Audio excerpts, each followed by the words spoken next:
Welcome back, everyone. This is episode 4 of the In Alignment with T podcast, where we take a deep dive into the cognitive, social, cultural, and emotional realities of the human experience. If you've ever wondered what it would feel like to eavesdrop on a phone call between myself and a friend, well, boy, oh boy, do I have news for you.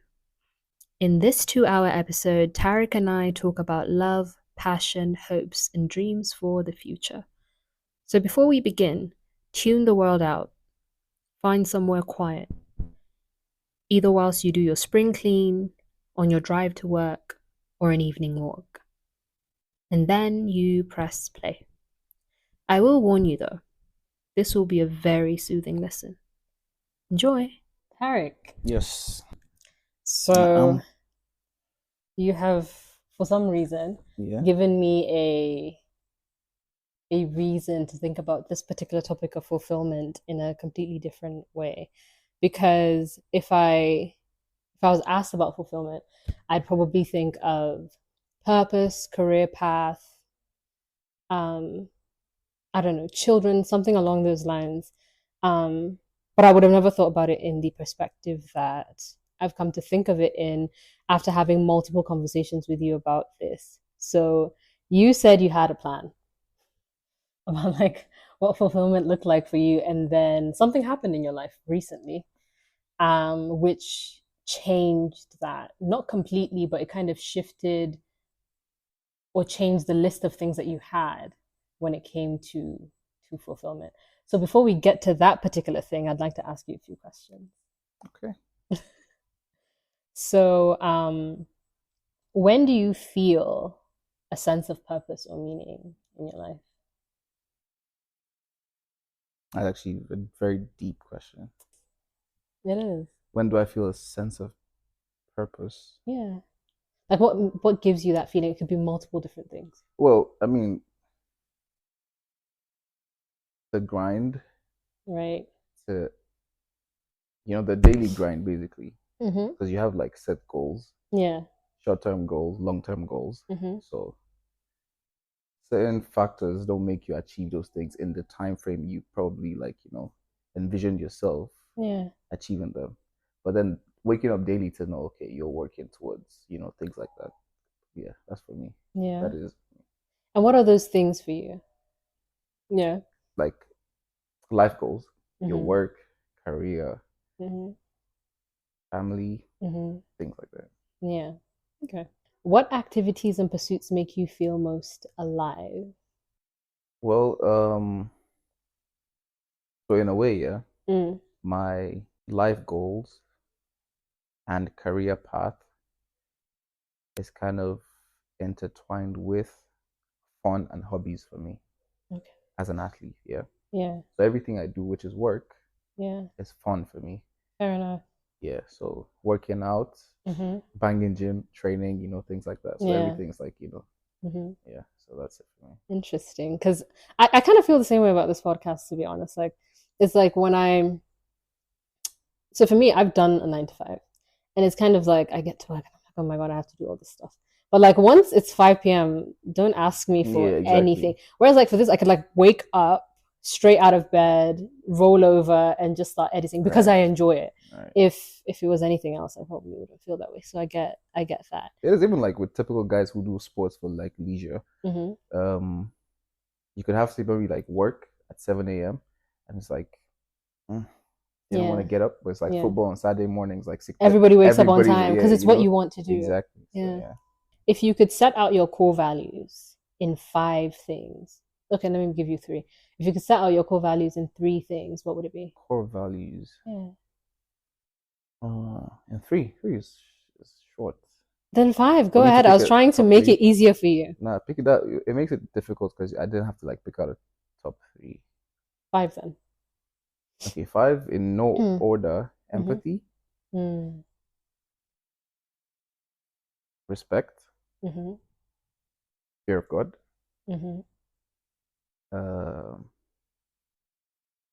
patience. I think patience is a really, really good one. I'm just gonna stop going off official questions because it just makes it more organic. Yeah. If we if we go straight into the conversation, so as an athlete, Yes. how did you know you wanted to become an athlete? So like the story from like since I was little, obviously I have no recollection of that, is Yeah.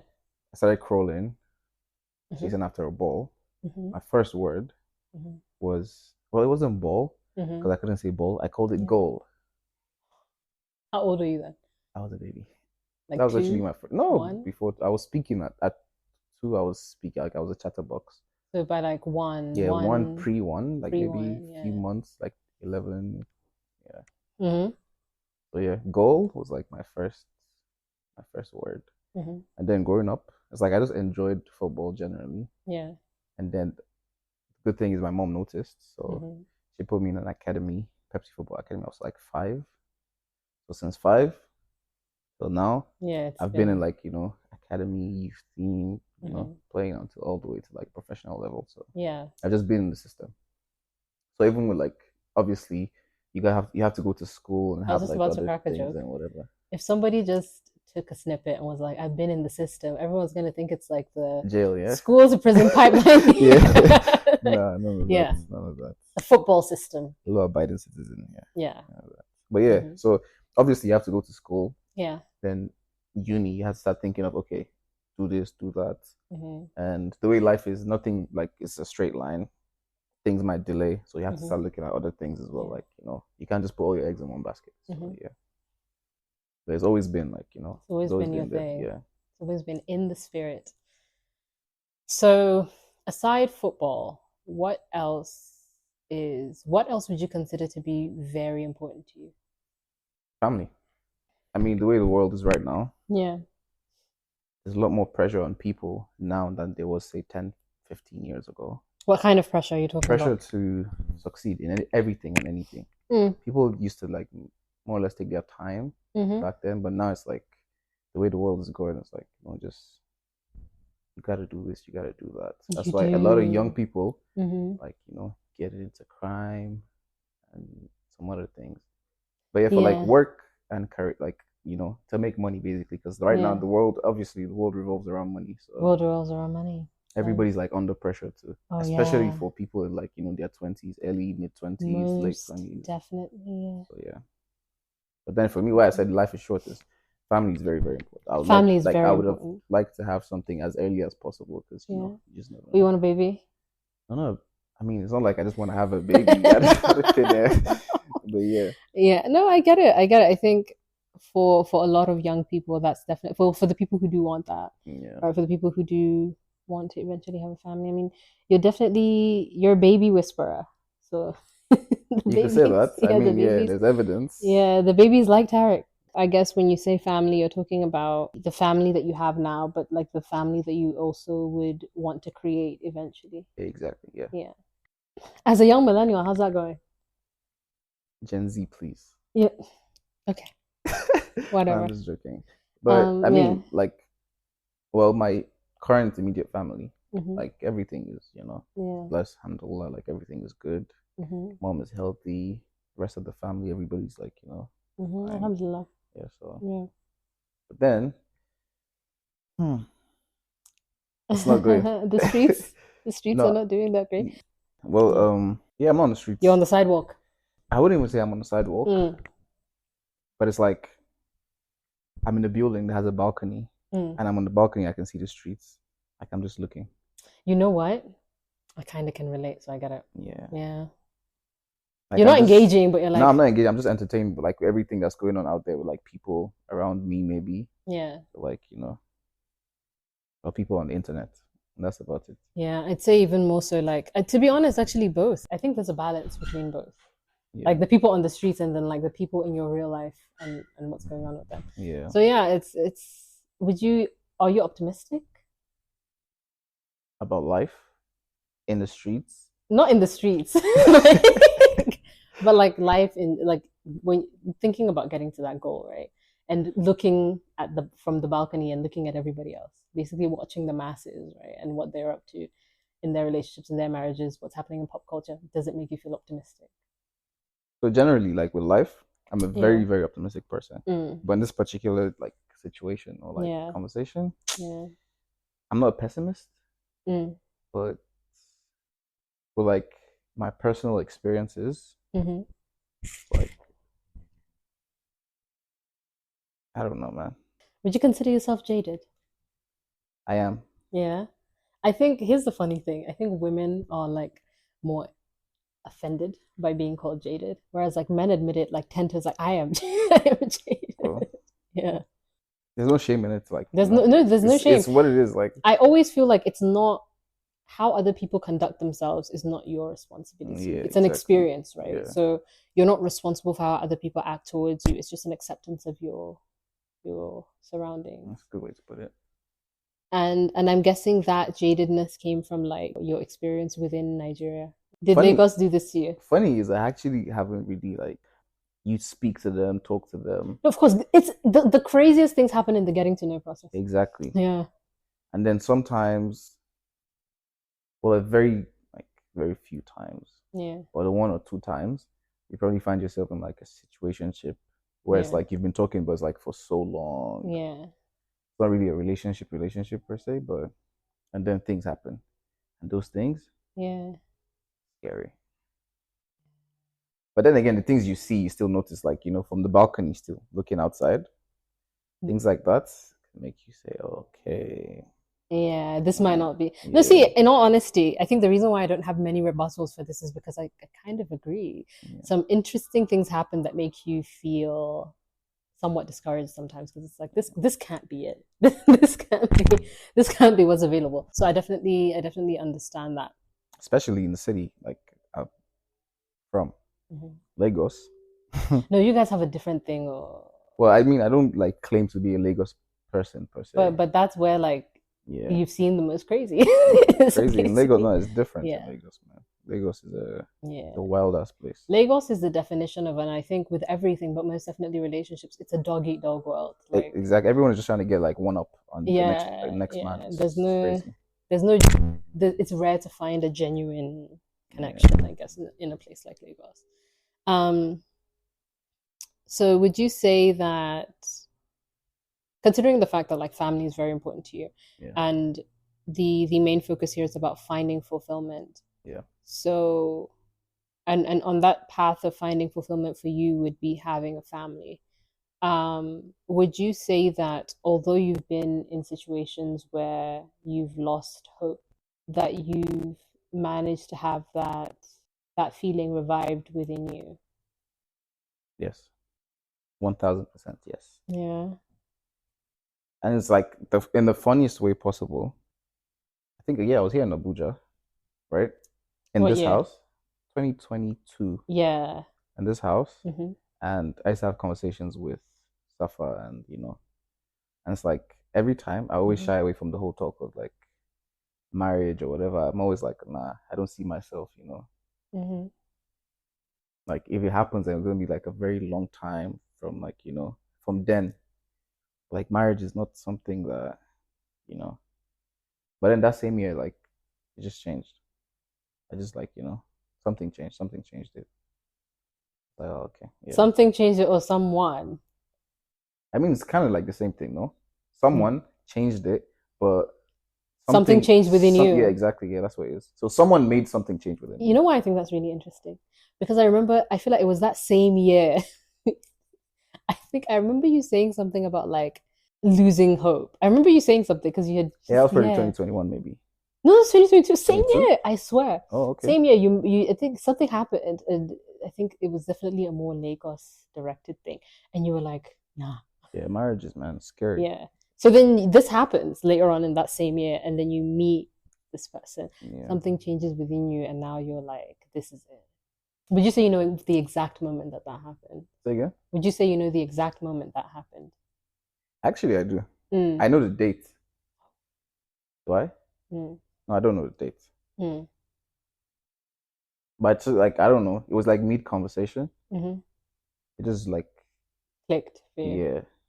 So did you guys meet in person first, or did you meet online first? Do you meet people online?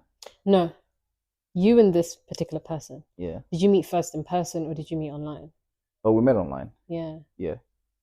And then we met Probably like a week, 2 weeks later, because we're in different cities. So Yeah. They went like 2 weeks later. Yeah. So, but funny thing is, like, when we met online, it wasn't about like anything, whatever. Yeah. Like, I was just like trying to make friends because, like, at that moment, like in time, I was kind of, I wouldn't say lonely. I've never felt like, I've always been by myself, but I never felt lonely. Yeah. So it's like I just needed, like, to make new connections, like meet new people and try to So that's what it was at first. Yeah. You're definitely more of like the introverted extrovert. I don't know how to explain it, but like, an ambivert is the word, I think. Yeah. But I'm more to the introverted side than like. Yeah, you definitely are very introverted. Like, you're not the guy that's gonna roll up, be like, "Hey guys," at a party. That's not you. But not me. You also are very open to connecting with people. Yeah. Would you say it's love at first sight? You know what's funny? This person I was talking to. Yeah. Had no, like, on socials. Had nothing.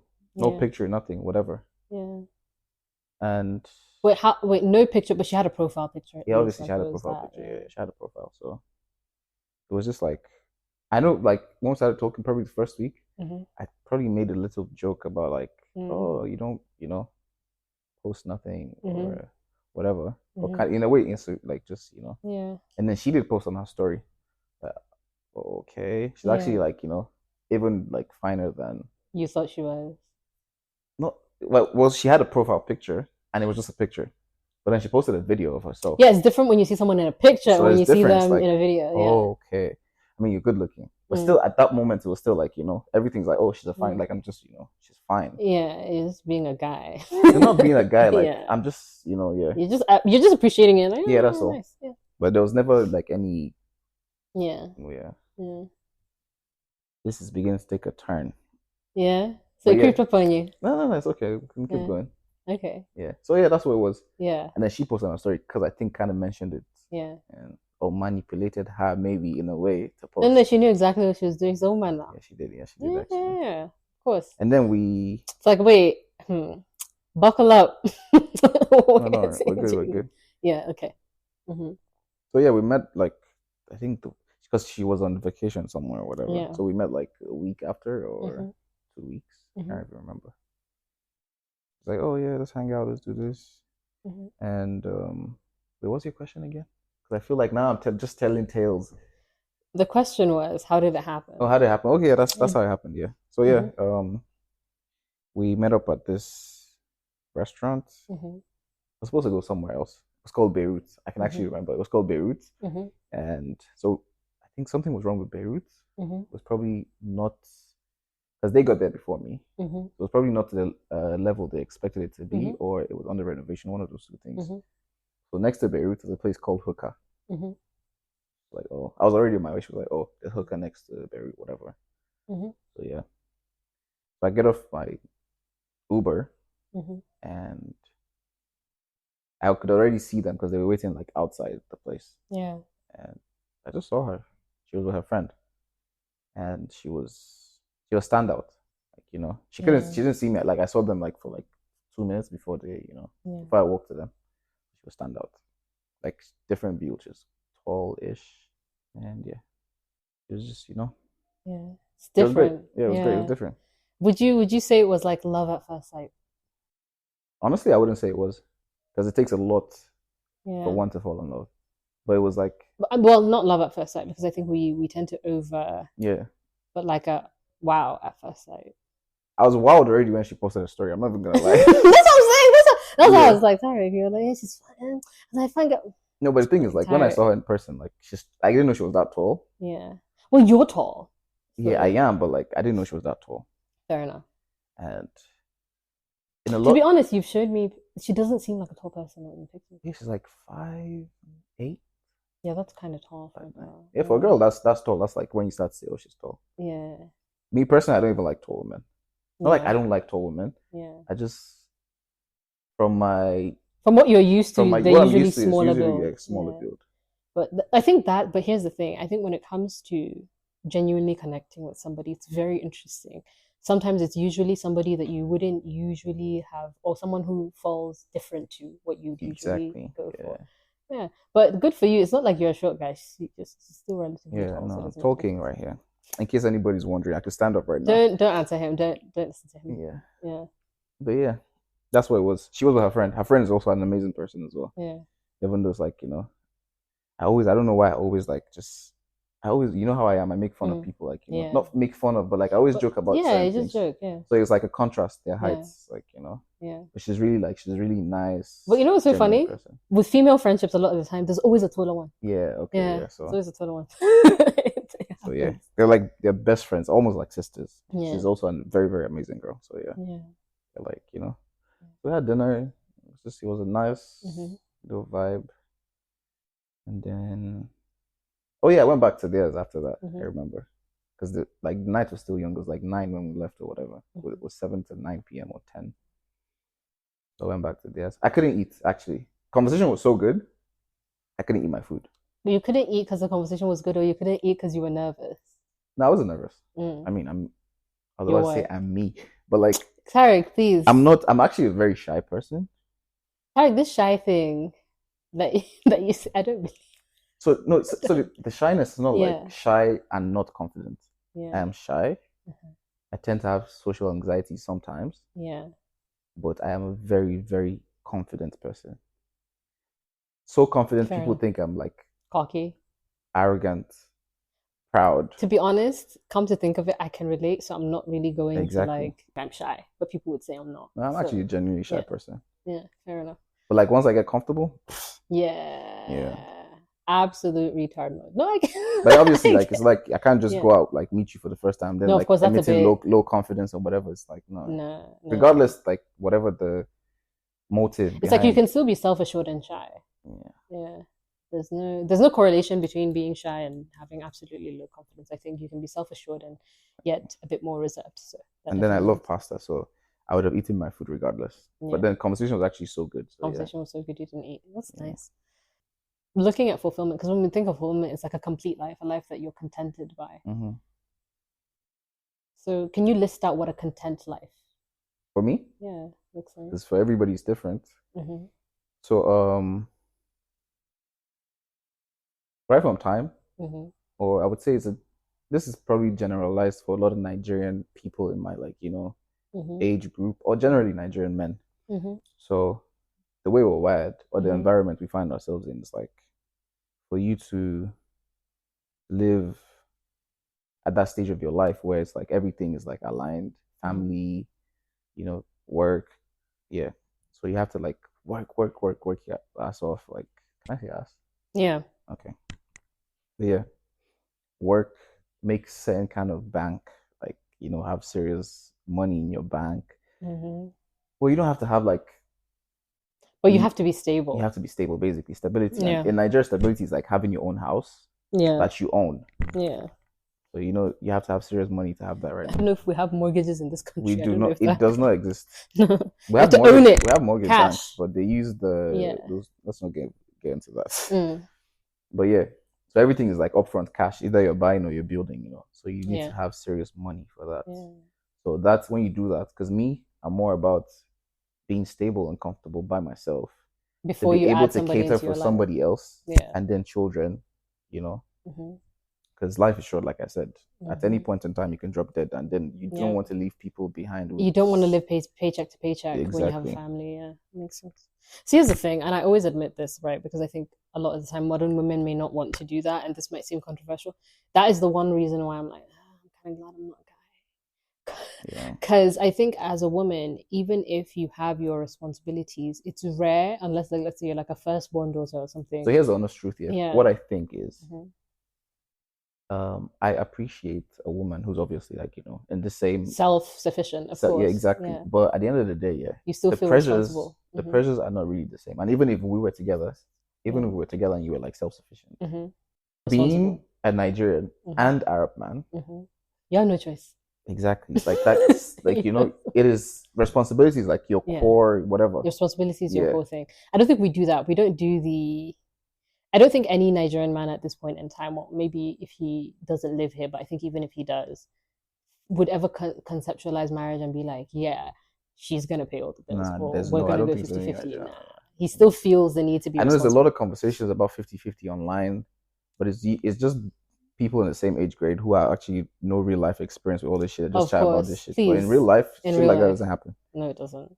Yeah. No, it doesn't. And I don't even think it makes sense. Like in Yeah. my mind, because I always have said this. Like for me, when I think about that, it's actually for me, it's not necessarily about the actual money itself. I think women go through different stages in their lives, and I think if I were pregnant or if I wanted to go on maternity leave right after having my baby, I would like to know that my husband is capable of Exactly. like keeping the roof over our heads. Exactly. Like for me to be able to like take 3 months, 6 months, a year off work, I would like to be able to have that security. So it makes a lot of sense. But anyways, back to your question. Yeah. Because I was heading somewhere. Yeah. So that's always been like, the mindset. Yeah. Just be stable. Like in Nigeria, being stable is being rich. We know we don't have a middle class. Either you're rich. The middle class is on a shaky leg. Yeah, exactly. Middle class, tomorrow you can be poor, Yeah. but the rich, like, takes a while. There's a bit of leeway. Yeah. So until I met that person, it kind of changed because the society she grew up in and the orientation she has is way different from mine. And then in that environment, obviously, things are, I wouldn't say easy, but definitely easier than Nigeria.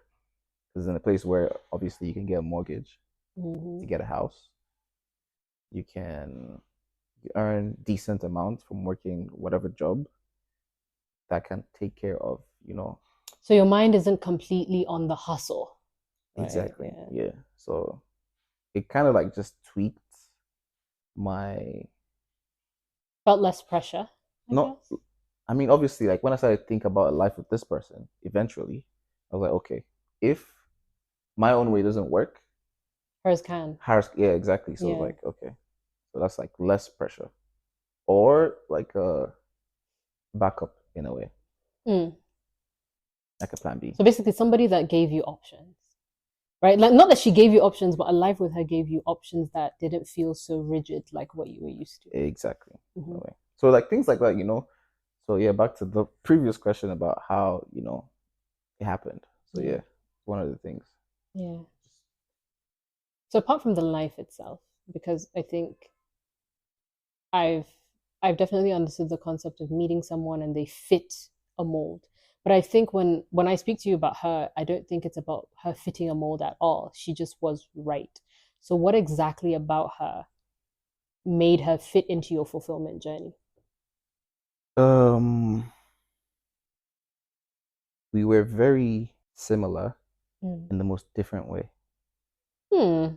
That's an interesting one. Yeah. Similar in a different way. What does that mean? So it's like for certain most important, like the most fundamental things like core values, like we mentioned earlier, we shared that.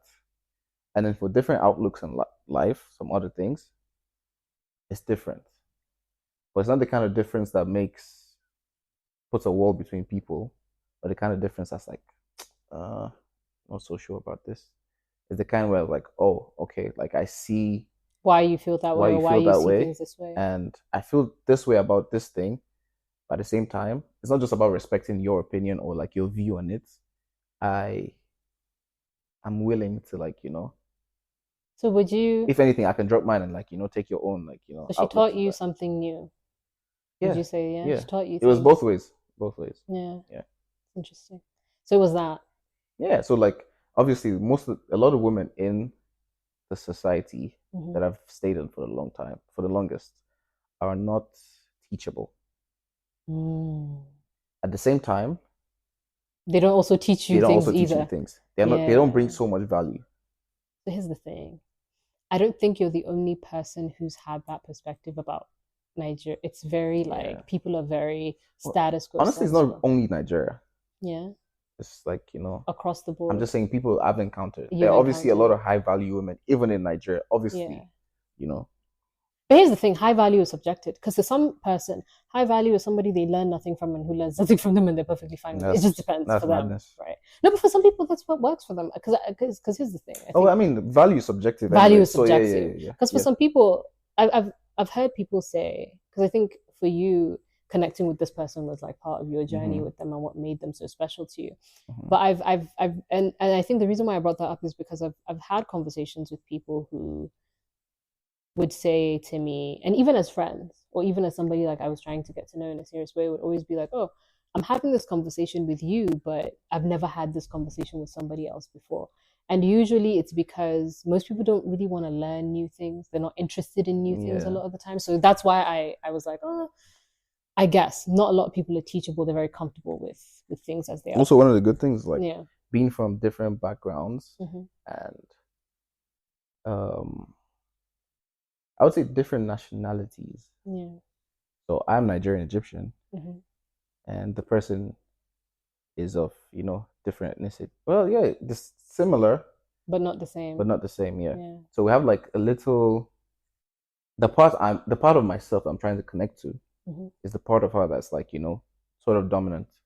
Oh yeah. You get. So I'm like there's like that connection, trying to learn off that part of you. Yeah. Or the part of me that's in you, that kind of thing. So it kind of made it a bit more interesting. Yeah. Yeah. Sometimes learning new things is. And the same thing for her as well, because she has no clue about like my own like world. Yeah. So yeah, she's very, very, very, very open to that. Yeah. Everything is interesting to her. Yeah. But of course, there's no way Nigeria is not it's not explainable to anybody. No. If you're not Nigerian, you just cannot get it. Yeah, you just can't get it. You have to be in it. Fair enough. So apart from learning and apart from intrigue, what would you say it was? Would you say it's because sometimes they say like home is not a place, it's a person. It is a person. Yeah. And so like is it because some people will describe it in different ways. It's like for some people it's like I just felt my nervous system just felt at rest with this person. And sometimes it could be different things. You could feel like home in so many different ways, either in the way they take care of you, the way they speak power into you, the way they feel. Sometimes it's a silent thing. So in what way would you categorize your feelings towards this person? That's the most at peace I felt, not with anybody, but like that's the most at peace I felt in say the last 5 years, maybe 6 years. Because everything behind that, like obviously I was way younger 6 years ago. So like my focus then was like, a different thing. Things. Yeah. But like that's the most at peace I've been in the last 6 years. Just like somebody that just like brought calm and in a time of chaos in a way. Yeah. In a time of chaos. Felt like calm. It just felt like calm, yeah. So that was what it was. It's a lot of stuff like, Yeah. Somebody that it was just easy. Like the synergy was just like connecting with this person was just like way too easy. Yeah. Like I felt this person saw me and heard me, and the same way I feel, like same way as well. I should believe I did. Very organic. Understood you too, because I feel like, well, maybe not effort, but I think because I feel like there's two sides of it, right? There can be somebody who it feels very organic with, so it just seemed like effort because they're not trying. I don't know if trying or effort is the right word, but it's like this person understands, right? Whereas I think you can meet people who actively understand and try not to understand you. I don't know how to put it. Yeah. So I think sometimes when you meet somebody who does understand you, it might seem like they've put in the mental energy more, so I think would be the right thing. Yeah. Someone who puts in the mental energy to understand you.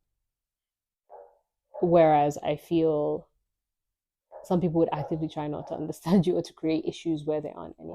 Because I remember you saying like, even when you experience conflict with this person, it didn't feel heavy. It was just kind of like, okay, here's a solution. Even like chaos or like chaotic situations, I'm able to like keep my calm and think more solution. So now when it comes to like relationships as well, and when there's conflict, if one party is agitated or like and the other one is like, obviously it's gonna be long, and I don't like stress. I don't like to talk too much. I don't like drama. So conflict resolution is always your path. My path. So usually, or let's say in the past, I've probably been one to like just maybe blow off stuff or like just in a stupid way. This was like a very poor habit I used to have. Yeah. Just apologize for just, for peace sake. Yeah, that doesn't work. It's not good. No, it's not. Because they take advantage of that shit. But also, it might make you resentful over time. Like if you've done it for 5 years and you keep apologizing for things you didn't do. This situation, like obviously, I listened. Yeah. Because most times things are actually so simple, and everybody talks. Yeah. When everybody talks, nobody's listening. So yeah, and this is one situation. Like just You did more listening. I did. Yeah, I just listened. Funny thing is, there was no conflict actually. Like there was something was wrong, but in the timing of it, she didn't want to speak about it or speak on it. She just wanted to wait for a better time, which is respectful. Like I respect that a lot. No, I rate it, to be honest. But the thing is this, the longer you keep shit inside of you, the worse it could become. Oh no, of course. It brews. Or you could get over it. But the problem with getting over it without actually resolving it with the person is if something else happens one day, it might trigger that thing. Yes. And then that thing could be something small. Yeah. Yeah. So it could be something small, but then because it triggers something from the past, it becomes worse. Yeah. So yeah. The solution is always to speak about it and hash it out. Exactly. On time. Yeah, because you can have conclusions, or you could jump into conclusions about things when it's not even that way. Because especially when it comes to assuming another person's intentions. Yeah. When you assume a person's intentions for doing something and you never talk about it, you could continue believing that that person had those intentions. So it's important to clarify. So obviously, like it's something I could sense from her countenance. Sometimes, like facial expression, I could see, like okay, what's going on? Yeah. And me, I'm very inquisitive, and like I would press on something, even if you'd like say no. As long as I believe there's something, I would press on it. Yeah. And then eventually, okay, this is what it is. And then at first, I felt somehow about it. Not like I was upset. Yeah. But like I just felt like at this point, you should know better. What happened was something that, in the reverse, I wouldn't think the same. Wait, is it the same thing you brought up the other day? Yeah. Oh. But see, I told you this. It's like the way women process the. Like, that's the thing. So it's like I understand it. So that's why I said I wasn't upset. Yeah. About because I'll feel a certain way if you think I'm doing this. Yeah. When I believe you should know and trust that I wouldn't. Because here's the thing again, like I think men have this thing where it's like you should know I have better integrity than that, right? But like we said about the balcony. Like I said, like that's why I wasn't upset. Yeah. Because you're still in the growth phase. Yeah.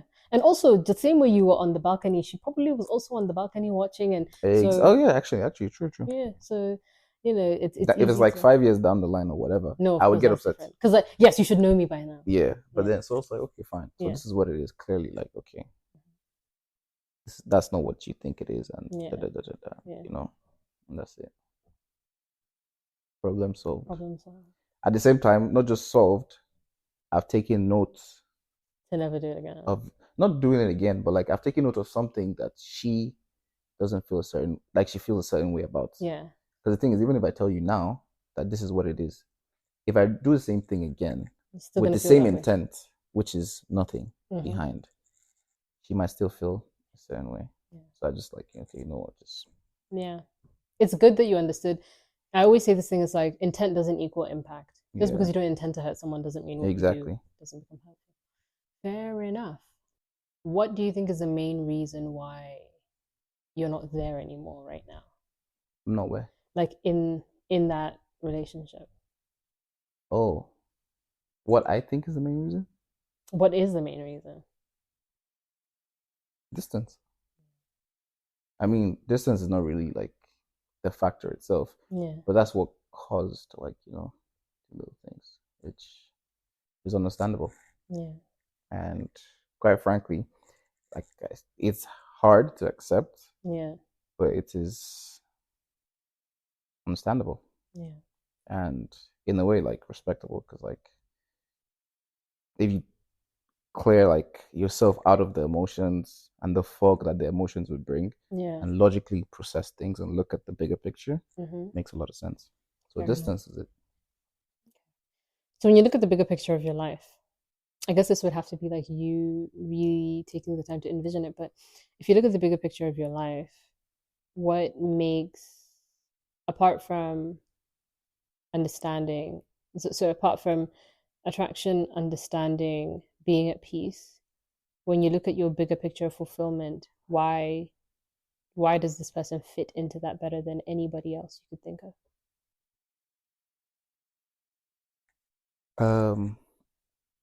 The person doesn't fit because there was never anything to fit into to start with. My goals and everything I've envisioned for my life was always different, you know? And then this is like a new addition to it. There's always been like, tunnel vision and one thing. And then now it's like, like a parallel tunnel. So the one that's already been there for like, a decade maybe. It's like, okay. So it adds on. It just adds, So adding value. That's just what it was. There was never like any space for you to come fill in. You came, created like, you didn't even create a space. You just made me realize like, you actually had this space. This and and so it just like, it was perfect. It just, almost feels divine. It was. It was divine. So what's the plan? What's the plan? What's the plan? What plan? In achieving this fulfillment journey. So like I said, like there's always been a tunnel, and one was attached to it. So right now that one's closed for maintenance. So it's still like the same, like for a moment, that one having the little problems kind of, I wouldn't say derailed this one, but it just like slowed down the pace of this train for a bit. Because I was looking at that other tunnel, like, why isn't it moving? What's going on? But plan is to refocus, just like same thing that's been before. Continue. So like this, I'm basically back to how it was before then. The only difference this time is like you can still see the tracks from the other side. That's just what it is. And if the opportunity provides itself, it's definitely something you would rehash again. Like if everything aligned, if all the stars aligned. If everything aligned, obviously. If it did. If it did, yes. 1000%. Yes. Funny thing is, I'm not actively working towards, because in a way you kind of write parts of your destiny. Everything is divine. But there's certain things you can actually of course. It's there's fate and then there's destiny, right? So if you believe in fate, everything's kind of like written. But with destiny you have paths. So destiny isn't like a straight line, it's a forked road. So you can choose and change. So I mean, speaking from my own part of it, it's like this is what my life is. Obviously this person has her own life, and what I feel right now might not be the exact same. She's feeling at the same time. Exactly. But I'm just saying, it's like I've kind of mentally set like a timeline for myself. So in this particular space, if I can achieve like short-term goals, this one, it would make it easier to align with this other one. And then at that point it'd be like, hi, I'm back. Guess who's back? So and then obviously like they always say, how do they say it again? There's a saying.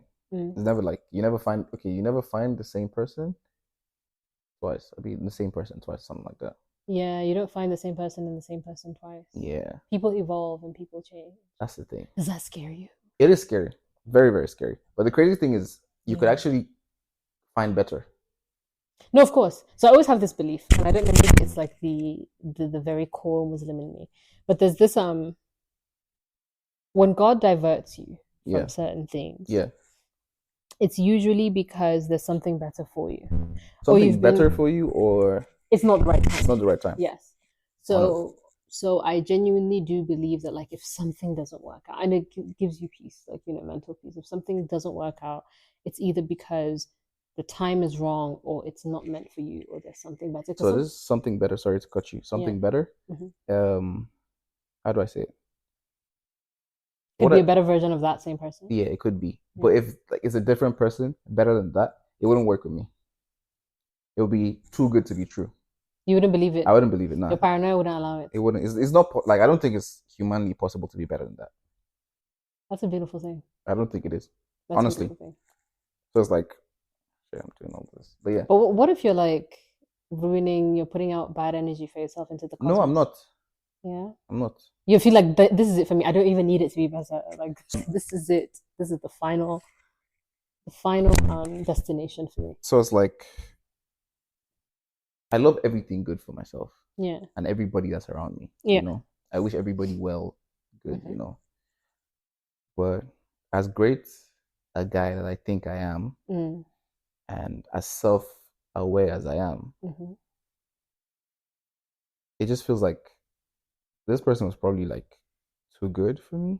Not too good, like I deserve like somebody like this. But then sometimes I look, I'm like, does this person deserve somebody like me or somebody better? You know?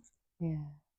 But that's the good thing. Like when you put I'm kind of straying, but when you put your partner on this pedestal, and they do the same for you, it's different. Sweet. Different energy, man. No. Because here's the thing. I absolutely agree. I in the last episode, I said something. I was like, in an ideal world, I would like to be married to somebody who, because I like this particular statement because it just sounds so ridiculous, but it's like, if he says jump, I'd say how high.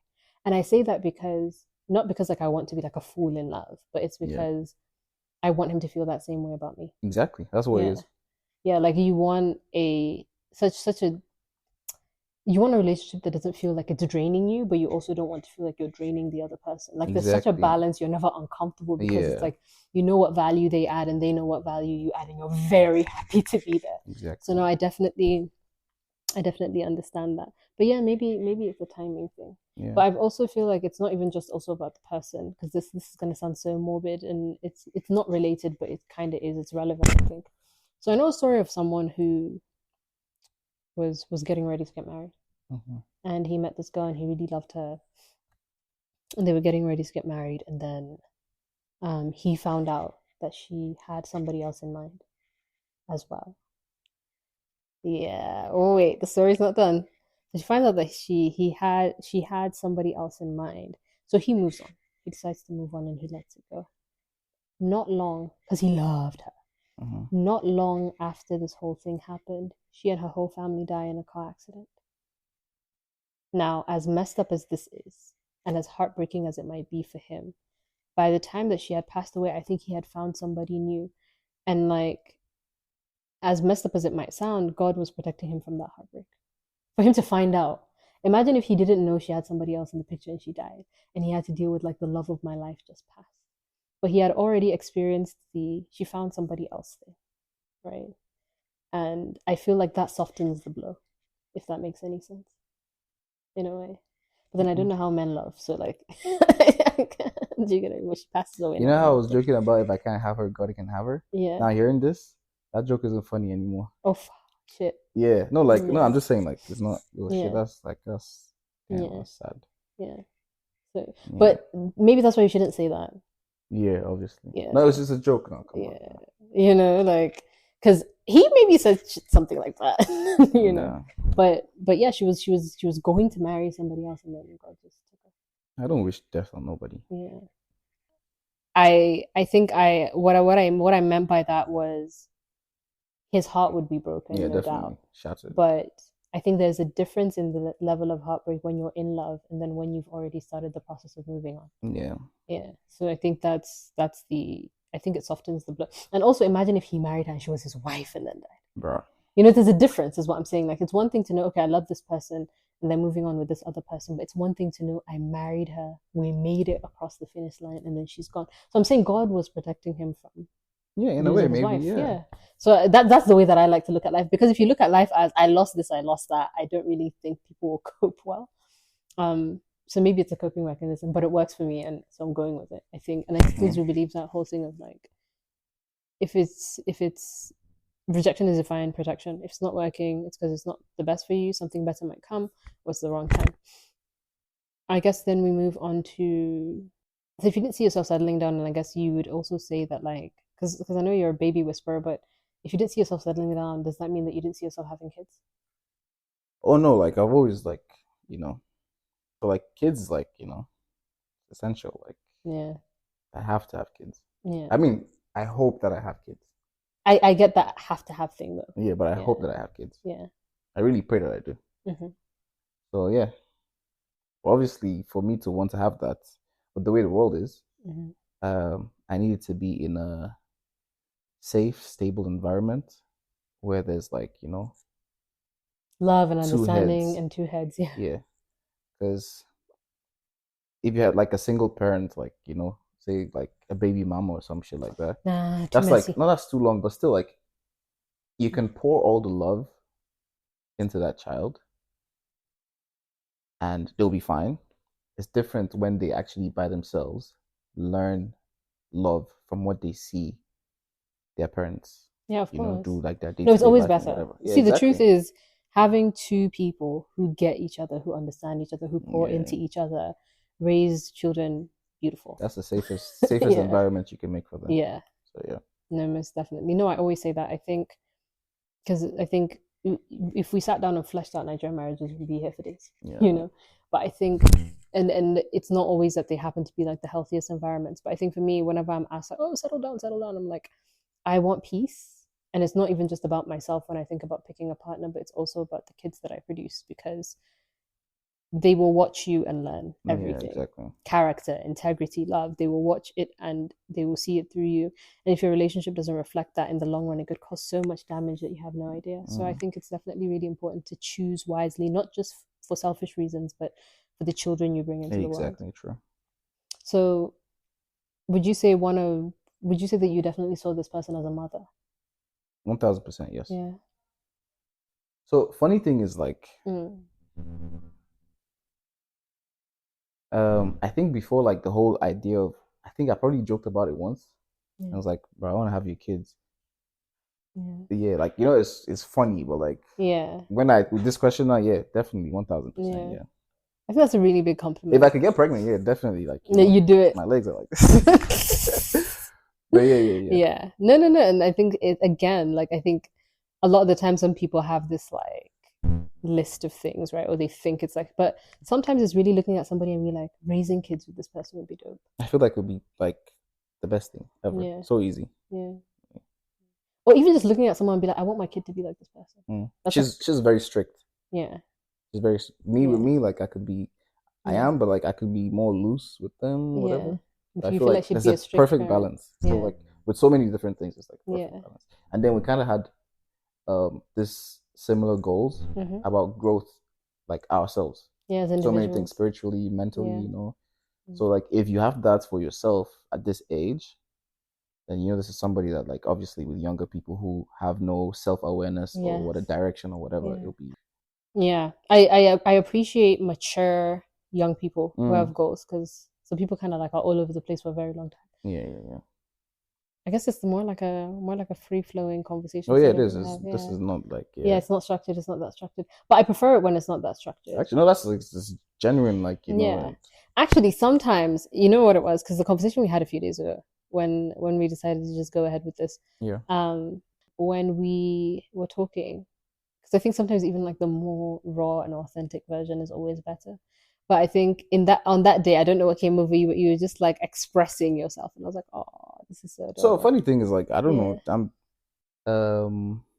I wouldn't say I'm a creative, because I know they create anything, but like, no, because like there are people like they'll call themselves creatives because like they paint, they make music, or I used to write, but like I just got to a phase in my life where actually it was just like it was what it was. But then, like, I just had this newfound inspiration. Like, but the thing is that, like, different situations I find myself, different people I connect with might inspire certain things, like, Yeah. So yeah, I like to write once in a while, or if I'm inspired by certain things, or I feel a certain way about a certain person at that time, it can make me just like want to write anything. Aww. Like, no, I'm just saying, like, generally, like, even my friends, like, when you're somebody could be having inspired. like a depressive situation or whatever, and or grief, and you might not really necessarily have the right words to say to them at that time So you write in person. So yeah, just like, take my time to write. Yeah, why not? Yeah, so just, Writing down your thoughts. yeah. Yeah. Did you write a lot about her? Oh yeah, I did. Yeah. I shared some. Yeah. Yeah, I did share some. Did she love it? Of course, I mean. Oh, okay. But yeah, I did. So Yeah. like that's what I said. Like when it comes to like certain situations and this particular one, Yeah. yeah. So I'm like extremely expressive. Yeah. There's certain things like like that gets me. That's your muse. She is. She was. Yeah. Is. Was. Yeah. Is. They do say, I think we reference protect provide a lot, but we don't reference profess. It's always protect provide, but profess too Yeah. is one of them for you to be able to express, because sometimes you might like somebody but it doesn't even push you enough to be like, oh, this is how I feel. Sometimes it's like, I'll keep it to myself. But I think when you get to a point where you just want to like put it out there, because putting it out there isn't easy. I think not everybody can, because I've definitely seen people be in circumstances where they like a person or they have like a very high appreciation for someone, but they wouldn't say it. Like it would be here and it wouldn't. Me, I had a very healthy obsession with this person. Yeah. It was. Yeah, healthy obsessions are good ones. Like when women say I want someone obsessed with me, it's not like throwing rocks at your window in the middle of the night type of crazy. But it's definitely somebody who has you on their mind and considers you. Because the purest form of love is consideration. So the fact that you had on your mind to consider her is a wonderful thing. So poetry, calm, peace, communicating properly, having kids. What else? What else, Tarik? When it comes to your fulfillment journey, the floor is yours. Oh no, so fulfillment, like I said, now it's back to the usual grind. Yeah, the journey that's always been. So I wouldn't say it's not a short-term goal. Yeah, because it's always been like since I was little anyway. So it's like very long. Yeah. It's a life goal. Lifelong. Yeah. So the thing is, when that happens, inshallah it's gonna be soon. When it happens, then what next? That's when, like, obviously, like, okay, now I've achieved this. Yeah. I've done this. So now it's like, new things will come up. I believe new things will come up. Because, I mean, as an athlete, like, it's like you have a very short period that you can, achieve all the things you need to achieve. Do that and be at that level. And then obviously, you get in your 30s, you have to retire. You mentioned something. Next? You mentioned something to me. Yeah. And I'm glad that I remember it in this moment. So you said the reason why you were comfortable with distance, taking you guys away from one another, was because you never wanted to feel like, because you could drop everything you're doing, right? But you never wanted to feel like you dropped something. You didn't want that resentment later on in life, is basically what you basically, yeah. So like, obviously, like, being in a world where I'm the more flexible one right now. Yeah. Because she's a girl. Obviously, you can't just like leave your life, leave your family, and go live it. Just move somewhere to be with somebody. Especially if you're not married. That's madness. Exactly. That's madness. So yeah, the major reason obviously would be to be in the same space, not live together, not like before marriage, but like if you're in the same place in a relationship. Of course, it makes it easier. The bulk of the relationship was on the phone, long distance. Obviously, it's not the same thing when you're in person.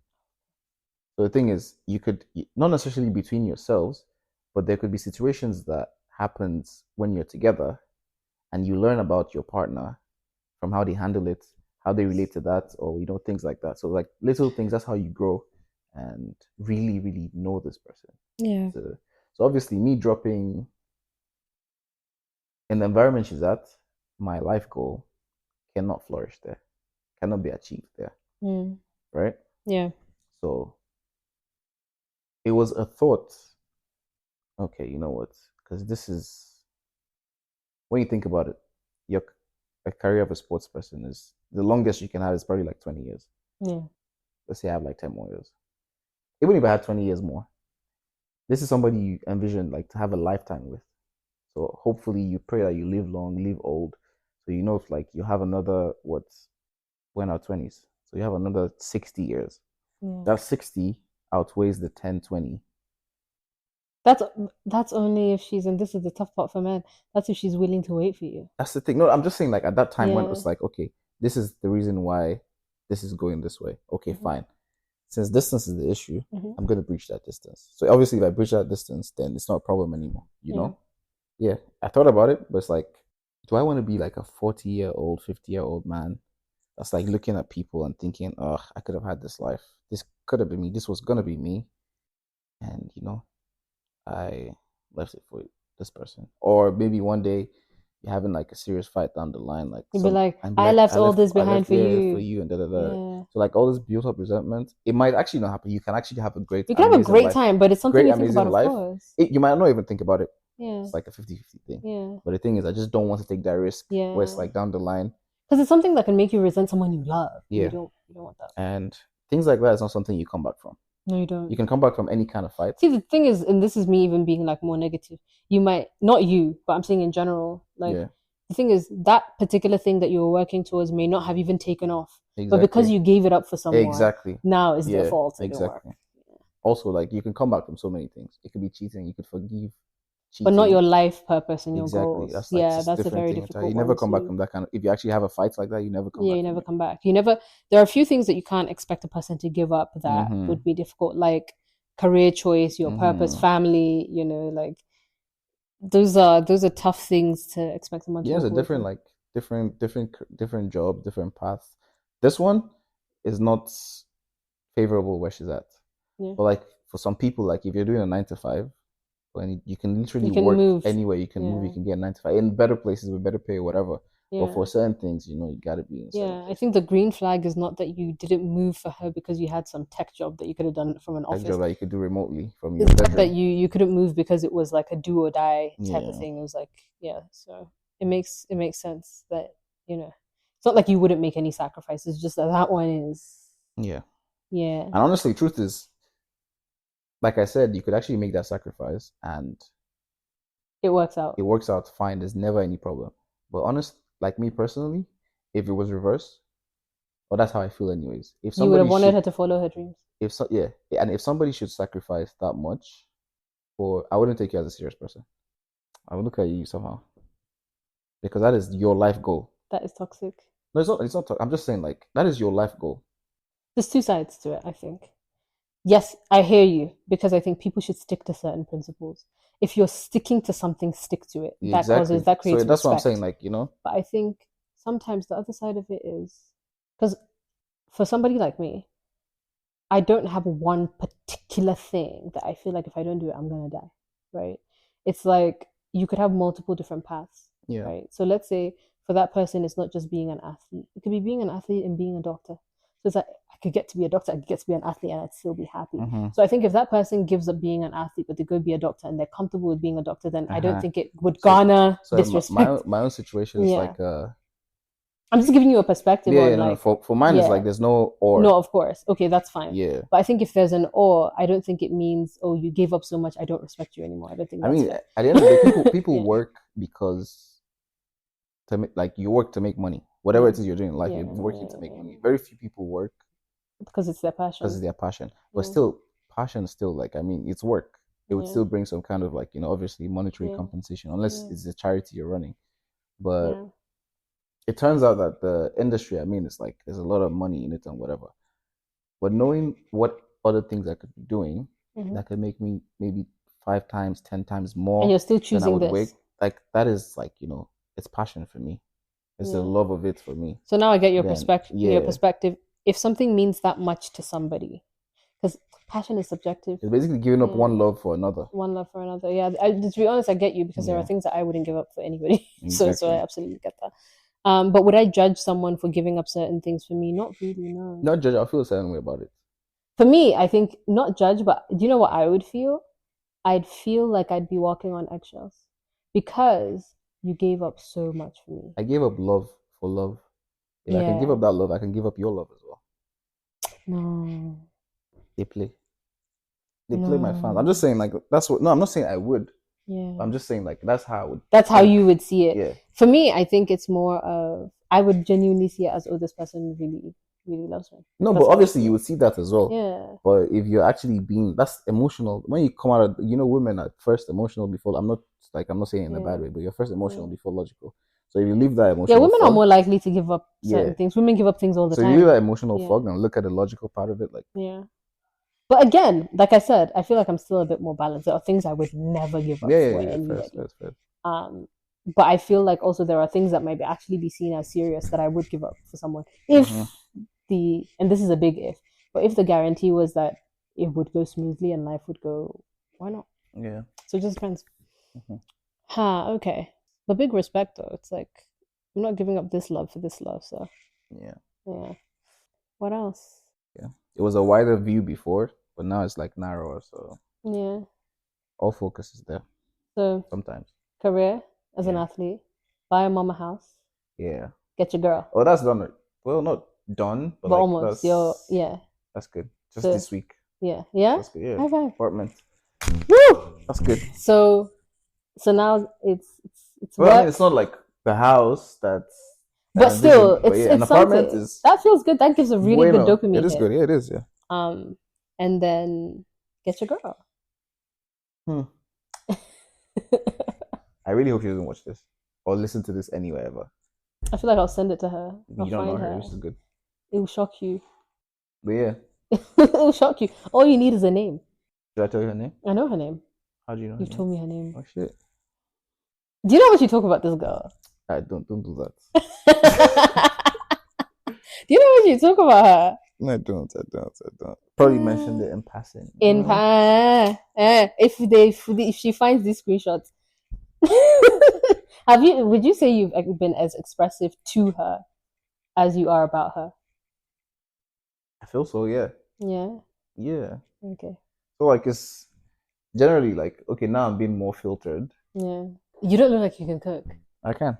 So the things I used to love to cook, like I would look out. So that's basically like my mom's line of work. Star. Yeah, so I'd look at like, new things. Yeah. Sometimes I create my own like, recipes or whatever. Yeah. But yeah. So it got to a point where it's like once in a while I like to just like, try out a couple things. Yeah. That has died down for a bit. Yeah. Maybe I would say post-COVID. Yeah. COVID, like I was doing a lot post-COVID. Yeah. This is like 2021. Nah. Yeah. But like when I get my own space, I'm like, yeah, I would definitely get back into that. No, cooking in your own personal, like a kitchen you chose, the kitchen you put together, it's different to like, So yeah, like I like the jollofs, the rices, the chicken, certain sauces. I don't think they're a bit too extreme. Yeah. It's like I don't think there's ever a reality where you'd get her to start eating swallow. If she tries it and she likes it, then yeah, she can. But me personally, you're not a swallow person. No, I am. Yeah. But I don't think I would want to feed her swallow. Yeah. Because you don't chew it, you swallow it. You don't chew. I've had swallow and I chew it. I don't just swallow. Yeah, how do you that's swallow? The end of this podcast. I'm leaving. No, but for real, criminal. She chews. You don't swallow. Chew. Who does that? I chew. Why would you chew swallow? Because I have to taste my food. Swallow. Yeah, but I'm not. You taste with your tongue, not your teeth. The idea. Why would you just swallow something without chewing it? Yeah, then maybe just get it like in smaller chunks then. But how do you taste the other stuff? Because you eat it with the sauce. Yeah, you swallow it. Maybe I'm slow. I don't know, but like in all honesty, what's your favorite swallow? I actually like Eba. Eba's not bad, but I also I've had amala once. With ewedu? Yeah. That's disgusting. Yeah, I tried it with ewedu. It's not just like, no offense to people that love it. It's just I like amala. I can have it like other stews or whatever, but you don't like the ewedu. So then you don't like okra then? I can have ewedu today. Yeah. But I wouldn't, like if I had to have swallow every day of the week, I can do that, but I wouldn't have ewedu more than once. Fair enough. So you don't like okra? No, I like okra. So it's not the dryness of the ewedu. No. It's bland. It's just okay. Yeah, I get what you mean. Because the ewedu wouldn't taste nice without the begiri and without the. And we have that in Egypt as well. Yeah. Molokhaya. Yeah. Same ewedu, literally. It's just boiled like that. Yeah. Like probably with a little salt or something. Yeah. I don't mess with that one there. Yeah. So yeah. No, I get what you mean. But like swallow, I like Eba. Eba's nice. Eba is basic. Yeah, Eba. But it's good basic. Though. Yeah. Like Eba and a good okra. Pounded yam is elite. I like pounded yam. But guess what? I can only have pounded yam with stew. Or like or like if you on a good day. Boiled yam and stew then. It's not the same thing. Pounded is different. When you chew it, it's literally the same thing. No, it's not. Okay. Like the textures are different. Like the texture of pounded yam is not the same thing as chewed Soft boiled yam is pounded yam. Yeah, but that one you beat it before you eat it. But yeah, anyways. It's different. So yeah, with stew, or like egusi, but like the egusi will have to have no palm oil because I don't eat palm oil. Are you serious? I don't like palm oil. I mean, really, like, something I'm a wrong picky with eater. I definitely am. I need to take you back to the factory. What factory to re-screw? Some tweaking. Yeah. Palm oil, that's like the base of majority of the stews. Niger without palm oil. It's not going to work. It's not possible. Niger without palm oil. It's not going to happen. It's not possible. Yeah, I'm not really a palm oil person. If you can disguise it in the food, I'll eat it. But like, if I can smell it, I'm not gonna eat it. Do you eat ofada? I don't even know what that is. Okay, that's good then.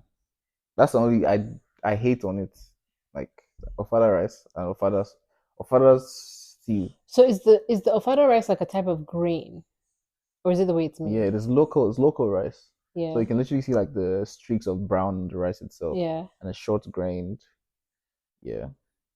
So it's the grain, not the way it's made, or is it the way that it's made that's called ofada? I think the ofada is not. It's not really the rice. It's the stew itself.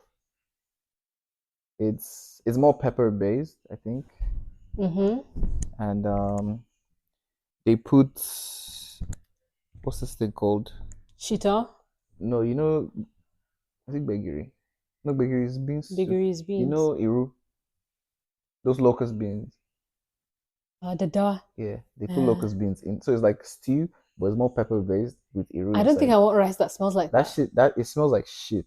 Yeah, I don't want rice that smells like that. I'm also sensitive to smell, so like that's why I'm picky. It's a Yoruba thing, so. You know Yoruba. That's what I'm saying. It's the only food I hate on Nigeria because first off, it doesn't smell good. Why would I want to eat it? Wait, but are you Igala or? Yeah. Okay. What else? Free flowing. What else? Do you have anything, any words to say to our audience about fulfillment? No. Because everybody's path is different. Everybody's path is different, and the way everybody threads that journey, that path is. But what helps you on that path? What level of patience? Is it patience? Is it determination? Patience, determination, discipline, not motivation. Yeah.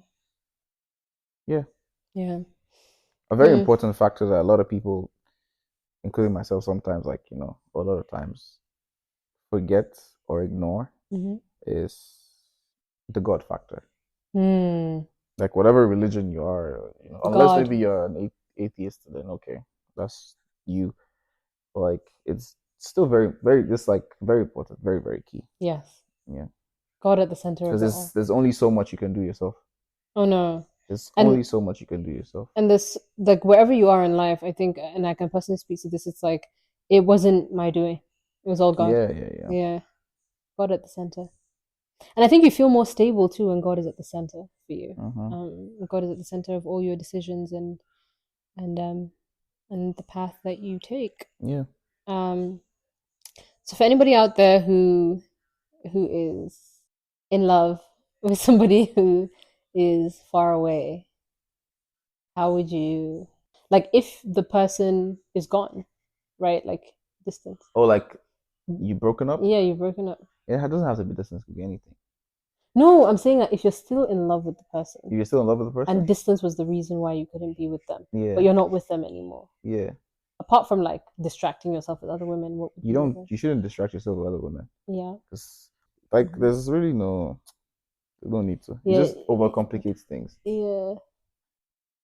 There's really no, because every time you can't distract yourself with other women if you're still in love with somebody. That's not a good idea. Because every day, every situation, everything that person does, you try to find somebody. You try to find them in that person in a way. Yeah, and that other person will suffer because they'll never be good enough. Exactly. So you're just gonna ruin somebody. I want to get into that. Perfect. Good segue. So I brought this up the other day when we were talking, and I was like, if you don't, in your fulfillment journey, right? Because you still want a family, right? Yeah. And I don't know if you'd still be open to doing it with somebody who isn't her, but I did say this. I was like, well, if you don't get her, doesn't that just create room for whoever the woman is that is supposed to quote unquote fill her shoes or the next person to come? Mm-hmm. You'll always look for her in that person. And I was like, you're just going to make somebody else suffer. So have you thought about that? So I think this answer is going to be a paradox. It's like, it's an easy, very complicated situation. Fair enough. Or answer. So like the easy answer is no. Mm-hmm. I don't think it's humanly, like I said earlier, if anybody is actually that good, then it's going to be scary. Mm-hmm. I feel like it's an industry plant or some shit like that. Or somebody has been watching this podcast and then wires somebody, an AI, come to my life and ruin it. But yeah, I don't think it's possible. That's the easy answer right now, because I'm thinking right now, I'm thinking as a human being that is aware of myself, my situation, and but then I wasn't aware of this person. I never envisioned this person, and it happened, right? Yeah. So yeah, the same way God brought her to my life is the same way God can bring somebody else. Yeah, exactly. But just if it was, I'd rather it be the same person or nobody at all. I think that would be like, But do you think you'd be able to maturely, like when the time comes, I guess when you eventually do make the conscious decision to close that chapter, if you ever do, if God doesn't bring that to you, do you think you are at a stage in your life where you are mature enough to not have somebody else feel like they have to live up to that? Yeah, I feel like I understand that, like, that part of us. Like, I'm not a selfish person. You don't get to be with somebody for only what you want and whatever. You have to consider the person's, like, feelings, mental health, and all of that. So you can't just come and bring somebody to try and live up to. You just send that person up for failure. And the honest truth is, it's possible they could be better, but because obviously you guys will talk, she will know about your past. Of course. So if she's trying to live up to somebody, she could be better, but living up to somebody else, that person is unique. They're their own person. They're their own person. Yeah. If she's an upgrade, like to the person from before, if she's trying to live up to that person, it means herself, she's downgrading. Yeah, because her sense of self-worth is kind of exactly low, so yeah. I wouldn't do that to we're putting this out there, so now whoever is known as for me, no, like once this goes out, whoever that person ends up being might be like, oh shit, I have a lot to live up to. Oh no, you have no. If it ever happens, like you have nothing to worry about. You have nothing to, yeah. Everything happens for everything happens for a reason, and everybody has that. Like you might meet somebody who loves you differently and has had somebody that they really loved in the past too. Like, exactly, same thing, yeah. You know what's so funny? Maybe my uncle Wuta. Okay, what else? Apart from having a partner feel like they have to live up to something, I don't want to forget a question, but I feel like I had a question in my mind. You probably did. That's why you should probably get that thing. And you don't have any notes. I'm trying to recall back to the bulk of the question, because I feel like there was a second one in there somewhere. Yeah. We have taken up my podcast, and I have taken up your entire evening, Tarik. And nice is still young. Well, these are random, but I can still ask you them. Oh, sure. Non-negotiable needs. Non-negotiable needs. Ooh. So certain situations create certain needs or demands. There's no, like, I am Tarik by myself, and then I have these needs. So anybody that meets them automatically gets the, whatever. Yeah. I don't think you get it. No, I do. I think, no, I was just thinking, and I was like, that makes me rate you more as a human being, because some people, so, I asked you about, like, the whole fitting thing. Yeah. It's because for some people, different men live their lives differently. For some guys, it's like they have this path and they've chosen this path and they're not moving from that path, and they find somebody that fits into that path. And then I guess for you, it was, I have this path, but this is also something that I also want. And so when we talk about the needs thing, right, for some people, it's just, these are the needs I want. Anybody can fit that. Exactly. So it's not like which is not healthy. No. So it's good that, like, it depends on the circumstances. But generally speaking, what would you say would be a non-negotiable thing for you in a relationship? Non-negotiable? Yeah. Like something that you actually think you require that is a non-negotiable for you. Faith. Yeah. Faith is non-negotiable. Yeah. Obviously, like, because I could be lacking sometimes. Because like when you're with somebody, you're not just thinking about just you and like the person. No. It's gonna be You, could be them, a family, kids. exactly. Yeah. So if you're lacking, somebody has to Yeah. be there for. Yeah. If not, you're just gonna have a generation of And I think it's lacking individuals. It's also balance, right? There will be times where you would also be more there for them if there for them yeah, spiritually exactly. speaking. So yeah, Because faith is tough, and I think especially when you are going through bad losses like grief, a lot. you could So, lose hope, and you yeah. need somebody that's going to be there with you to tough it through, most definitely. Yeah. But do you mean faith in general or religion in general? I don't want to use the word religion. Yeah, faith is for some people it's like I don't want to hear that shit, but like just when I say faith, like faith, belief in God. And belief, yeah. The fear of God is a very important thing. Yeah, very, very. It's non-negotiable. I think that's like number one non-negotiable. Everything else can like you can't just be like, so no God in your life. That's the only thing I feel like you cannot even. But other things you might start to compromise on. Somebody not fearing God, they will not have any empathy for you, because I feel like the fear of God has a lot to do to an extent. The fear of God makes you, depending on the religion you fall under. Yes. But like obviously you fear God, and then you have like your religious books. There are certain things that your religious books say don't do to this person or don't do. So your conscience, like Not to say that like non-religious people don't have a conscience. I'm not saying that. I just think there's having for this one, you're aware that there is that guide. Yeah. And that there's a higher power. Yeah, exactly. Yeah. Are there any patterns or behaviors from past relationships that you think you would never want to? Oh yeah, definitely. 1000%. Yeah. So I had like I've had the template relationship already, which I'm glad happened like when I was a younger age. So yeah, good thing is I've healed from the traumas that one came with, and whatever, like a long time ago. So yeah, everything, like 95% of things that happened in that one, I don't want them to repeat themselves. Yeah. So yeah, you want me to go into detail? Sure. Yeah. I was about to be like, from your side or the other person's side. I don't like. Obviously, it's not the other person is their own, like their own life and whatever. So from my part, definitely, like me reacting to them or the character they brought out in me. Yeah. Someone that brought out the worst in you. Not the worst in a bad way, like in a horrible way. The worst in a way that is toxic to myself and not conducive to growth. Yeah, exactly. So yeah.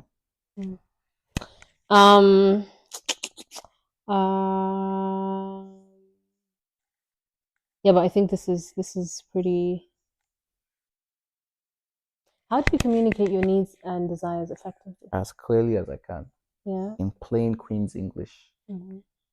With no dotted I's, crossed everything T's. Crossed T's, all so you know clearly. If it does, like that's if you don't know, but I believe like yeah, you would know. Yeah. Exactly. But if you don't know, then I would. Yeah, I don't think people know. I think it's very good to be clear. No, but that's the thing. If you're together and it's over time, you should know. And you have that synergy, you just know. Or you ask if you are sometimes. Curious. Yeah. You don't even you yourself. You don't know what you need. Yeah. And then the person just like brings it along, and then it's like, oh, okay, shit. Someone that pays attention. Yeah. Funny story. This like you just mentioned attention. I don't know. You can ask Safa. Like this was before. I used to love Pringles so much. Like every day in the week, I could have like 2 cans or whatever. Just have it. Yeah, sour cream and onion, an original. So in Egypt, I couldn't find Pringles. Pringles is not like it's not an Egyptian market. They have Lay's and other things, and the Egyptian chips there, but they don't have Pringles. I know in passing, like we're just talking about it, and I was joking about how like I think Safa was making fun of how I always have like a Pringle can on the bedside drawer, and it was just just a conversation that we joked about, and then like a couple of days later or something, in the same country I couldn't find it. This person sends me a snap, is like, "Oh, I got you something," and then it's like sour cream and onion, original, and nuts, a bag of nuts, like shit. It felt like she bought me a BMW Because she was paying attention. No, that's the thing. Like I myself couldn't find it, and then somehow she was able to find it. So like that was like one of the. I actually sent.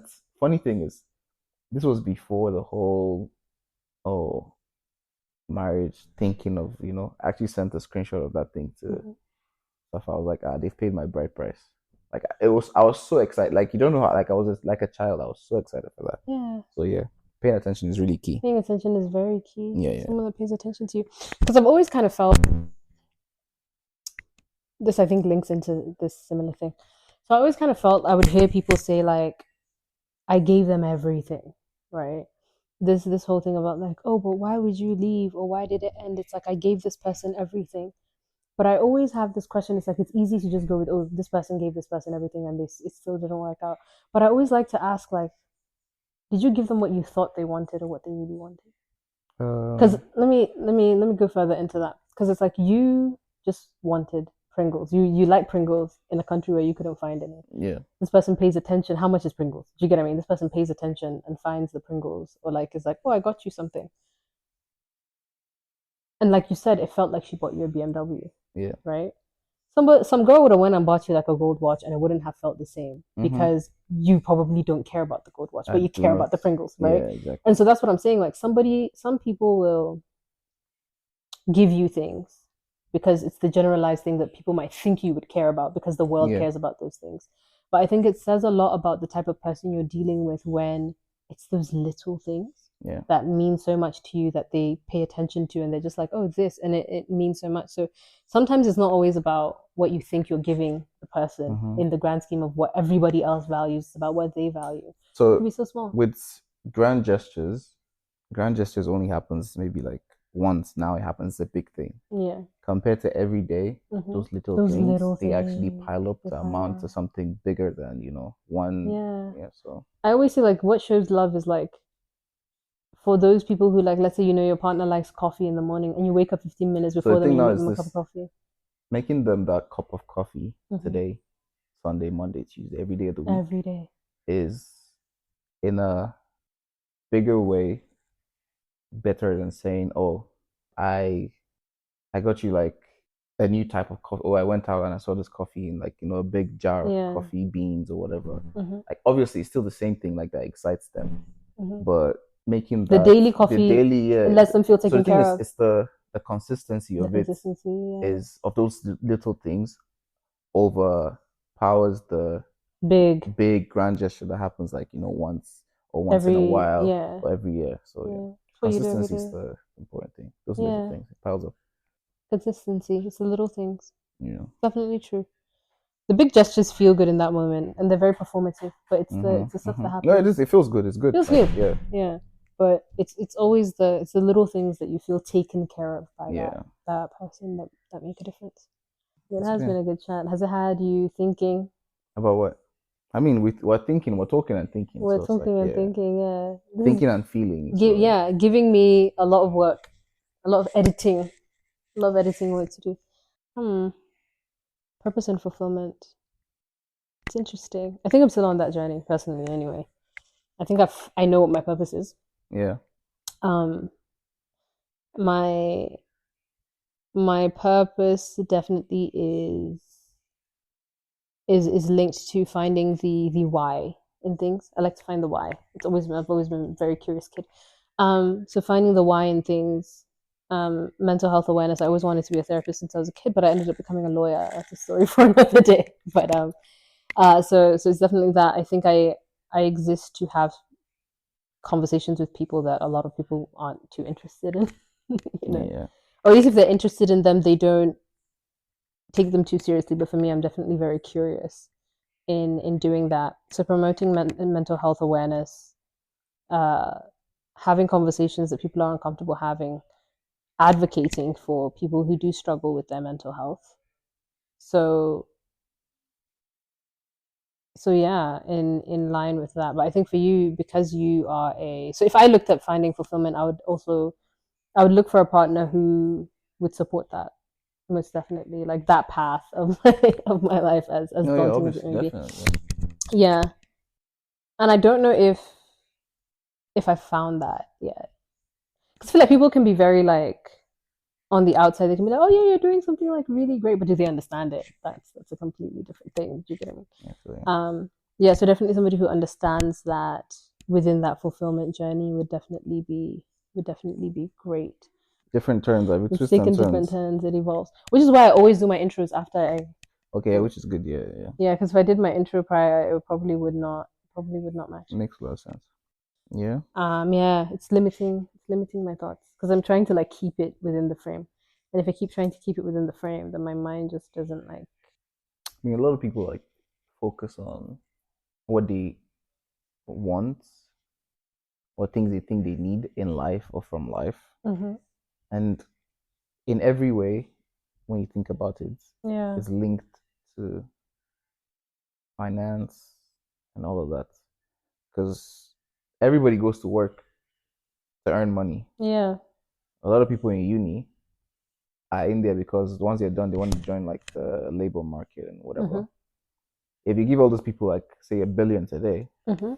because now the way Nigeria is, money is not really, but $1 billion is like substantial amount of money. Yeah. That's like give or take almost $1 million. Almost $1 million. Yeah. Let's just say $1 million. If you give 100 people $1 million each, guaranteed, 85 to 90% of those people would stop doing what they're doing currently. Yeah. Guaranteed. A lot of them will stop doing what they. $1 million is as of today, that's 1.5 billion naira. Yeah. So 1.5 billion naira changes any bloody body's life. A lot of people stop doing what they're doing. So fulfillment now, for some people, is the happiness they would derive from achieving something they've set out to do for a long time is more important than, because life is life. Like, you're meant to be here and, be happy, and not like, because you kill yourself in the process of, grinding every time trying to make money. You just like, you're killing yourself slowly. So while you're here, just like, be as happy as you can be.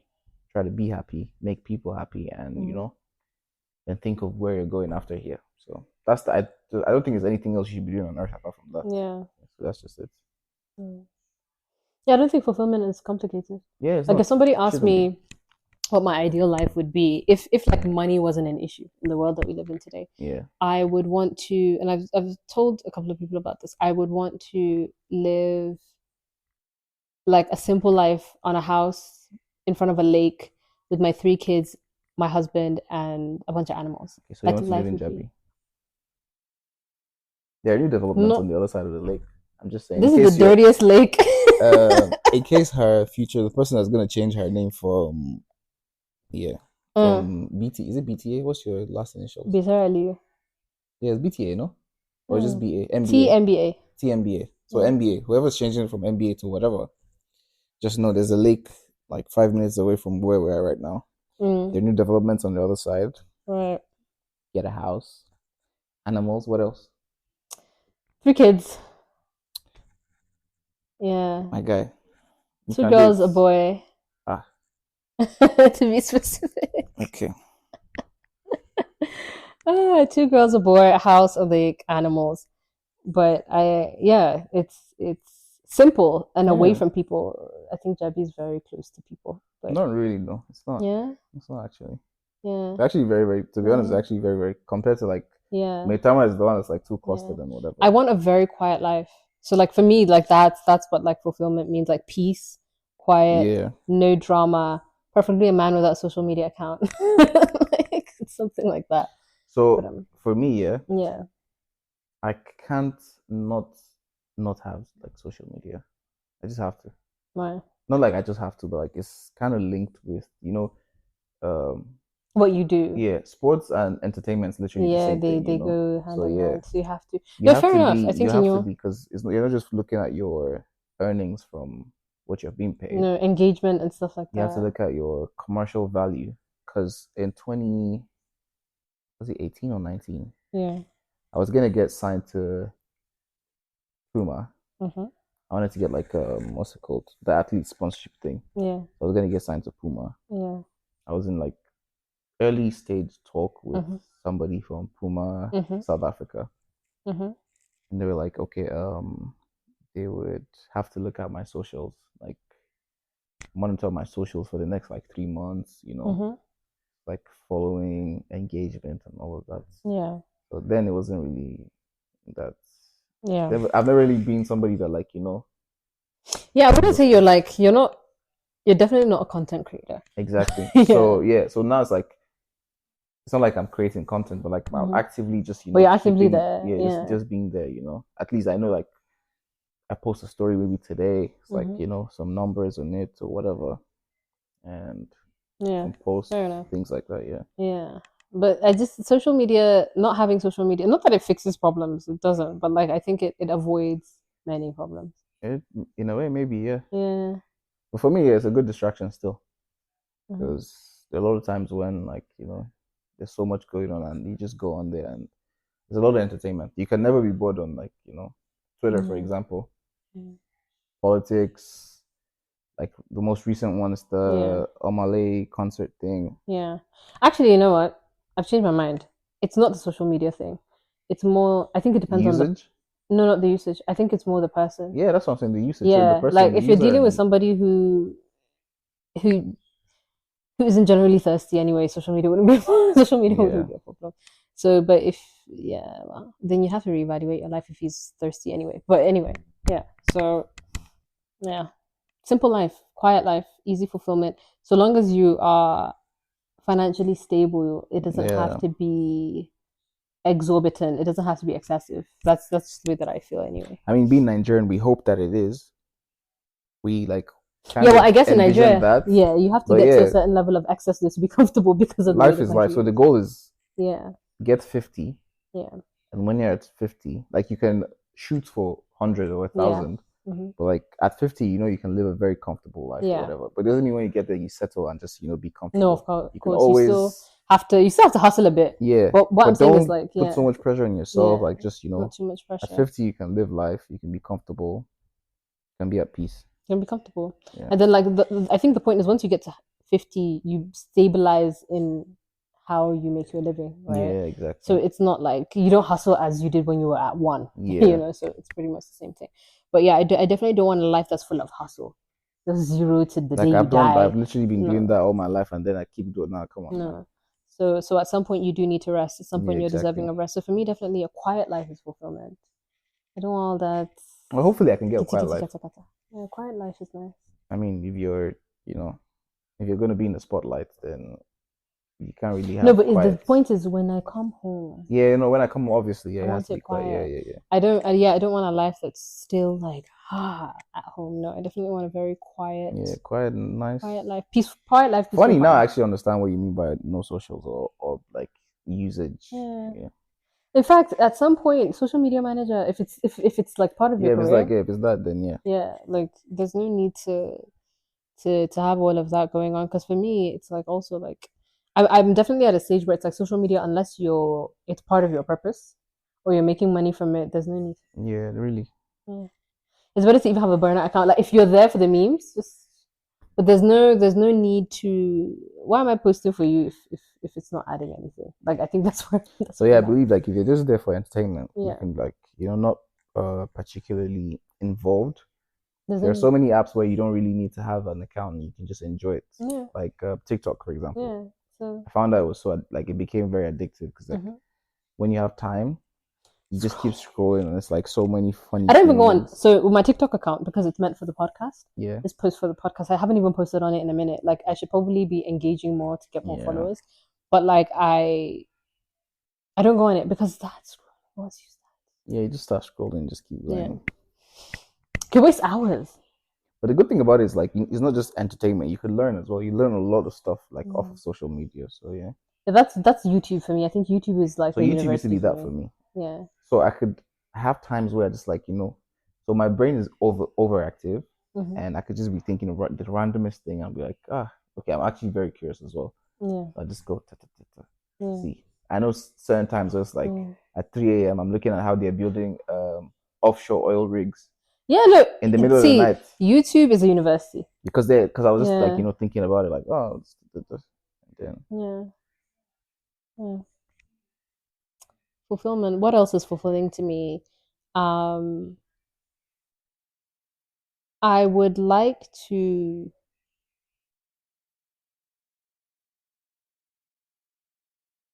I'd like to work with kids that have learning disabilities.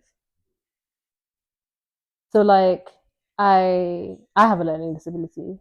You do? Yes. Can't tell. No. um it's a learning ADHD is a learning disability. I didn't even know I Oh, had it okay. until I became an Okay. Well, adult. okay. Yeah. Maybe. Yeah. Maybe. It's definitely made things very difficult. It's like so generally speaking, I think for most people, not all, but like relatively with people with ADHD, they get through life because they're relatively baseline intelligent, so like they get through life. But things that they don't find easy can be very difficult for them. Ah, okay. So for me, it was like from 0 to like 16, school was easy. And then when I got to like A levels and you had to like put in effort and like start doing research, life got a bit complicated for me because it was harder because I had to focus, and it's a condition that Focus doesn't is like, allow you to. yeah. Yeah, so that became a difficult thing. I always say like I would have been miles ahead of where I am today if it was found out when I was younger and I was medicated for it. For So me there's that. personally, I don't know. Like, I wouldn't say like I would enjoy like working with kids like that, but like Mm-hmm. personally, generally, I don't think I have patience to. I don't have patience with people generally. So I feel like it would be like a volunteer thing, like once in a not like an on a But consistent basis. I don't know. we spoke about patience, so now I need you to like expand on the patience you were talking about earlier. I don't have patience to teach. But I feel like you do good with kids. It's I do like I can play with like I do good with you. Like Mhm. it's different when you're with like when you're working with them. It's a different thing. Yeah, because you need them to achieve certain things, so it Yeah. can be frustrating. Like but Sam, for example, like literally a while ago I was saying, Yeah, don't walk backwards on yeah, the staircase. yeah. And he turned for 2 seconds And then he did it and then he again. did it again. I just said it again and I just like, gave Yeah, up. But obviously with kids like that, mm. you have to like You have to be very very patient. patient, very calm. You can't lose it Yeah, obviously. So yeah. yeah, yeah, But then obviously at the end of the day it's like you still learn. yeah. It's something you learn You whilst learn doing. whilst doing it. Because I mean, you don't know you don't have kids yet. You don't know what's like, And so imagine working so with a regular kid than a kid that then the has a kid has a learning disability disability. exactly. But So like you for have to have me, extra patience. it would be very fulfilling for me. Yeah. Very, very fulfilling. Only because to an That's extent, amazing. huh? So that's amazing. It's because to an extent, I wasn't a difficult kid at all, to be honest. I never got suspended. I did pretty well. But in Mm-hmm. terms of in terms of those kids, I can understand where they're coming from. The secondary school I went to, we would have like foundation and higher classes for certain things. Yeah. So like English, math, we'd have that.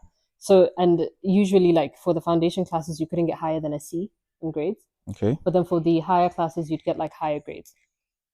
And so when I was in that school, I just noticed a couple of things. And looking back, like at the time, looking back now, I'm like, those kids that were in the lower classes, it wasn't that they weren't intelligent, right?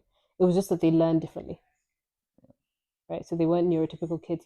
They learned differently, even though I wasn't a neurotypical kid. I happened to be in a higher class, but that's for a completely different reason. It was just common sense. It wasn't by my own hard work. Do you know what I mean? Yeah. So I think, but for some people who were in those classes, it wasn't that they weren't smart, it was just that they had a different way of learning. And if the environment had allowed for them to be in a place where they were taught in ways that were more appropriate for them, Yeah. they would have done way better. Now for me, I feel like I was kind of similar, like in that sense, in school, like high school and whatever. Yeah. I don't learn in like the most Linear orthodox way. way. Yeah. So like that's the thing. It depends on the subject, anyways. Mm-hmm. So like everything else that involves like discussions and whatever. Mm-hmm. So me, I used to be very playful. Mm-hmm. I was a menace in school. Yeah. So I could joke about certain things, like in class Mm-hmm. with whatever they're teaching about, Mm-hmm. or do funny things. Yeah. So either like I'm making a joke about what the teacher is teaching, or Mm-hmm. some funny situation going on in the class. Yeah. But the thing is, having good memory is if I remember that particular situation, You remember I remember everything. what I was doing in class. So so I had a different learning way from people. Everybody used to study I mean, I still studied, like, but I wasn't studying as you weren't studying like they were as a studying. typical, like, you just learned it for the grades I was getting. Mhm. Like, I should have studied. Like, it would seem like I It would seem like you studied. studied, yeah. Actually, And the thing is, if you had, you would have excelled I would have- beyond yeah, all of those people beyond. putting in all So that I was effort. like, so we used to have, like, obviously the grading. We had, like, Yeah. say for in senior secondary, obviously it's the science, art, and commercial classes. Yeah. So, like, we used to have a combine at the end of the what's it called? At the end of the term. Yeah. It was like this first, how the typical Nigerian, there's a first position, second position, like that. So I was never the first position student, like, never ever. That was reserved for only one person, who was the neurotypical. Yeah. He's the, his head is always in the book. He doesn't speak too much. Follows all the rules. Yeah, so that's the kid, like, that's the guy that's always first position. Yeah. So I was the one that was always moving from second to third, always, jumping between there. Or maybe in a term where, like, I think it was the first time I probably joined the school or whatever, I was like fourth. Yeah. So I was always that second, third. It was always there. Mostly second-ish, more than third. But yeah. So just because, so obviously if I, like, paid more attention, and where he always edged me was I was a science student. So, like, in the science, like, chemistry and physics is not something you joke about. No, you don't. You either get the pattern or you don't. And math as well. It's not something, it's either you get it or you don't. So yeah, that's where he always, like, edged me. But everything else was, like, easier. Economics, geography, biology, things like that. It was always, But those ones where, that's where you actually need to study in the orthodox way, and then it's different. Yeah. So if you're not, like, because the history of schools was actually so that we'd be trained well to work in factories. Do you know that? Yes. Classrooms, sitting, being in a line. And so if your brain doesn't work in that fashion, you'd never find yourself aligned to that path, the very to working for straight, the man. Yeah, exactly. Like that straight path. Maybe that's why, like, I don't know, my whole life is just like, I'm like doing goals and everything, just like, doing everything outside working 9 to 5 or whatever. That makes sense. Finding purpose. So Tarik, it's been real. Yeah, it's been a pleasure. It's been a pleasure to be on the pod finally. Yeah, finally. Yeah. I mean, it's not been that long, anyways. Yeah. This is what, the fourth episode? Fourth episode. Yeah. It was funny. That's actually my number. Yeah. It is 4. Yeah. That's 444. Big 44. That's me. Oh, my bad.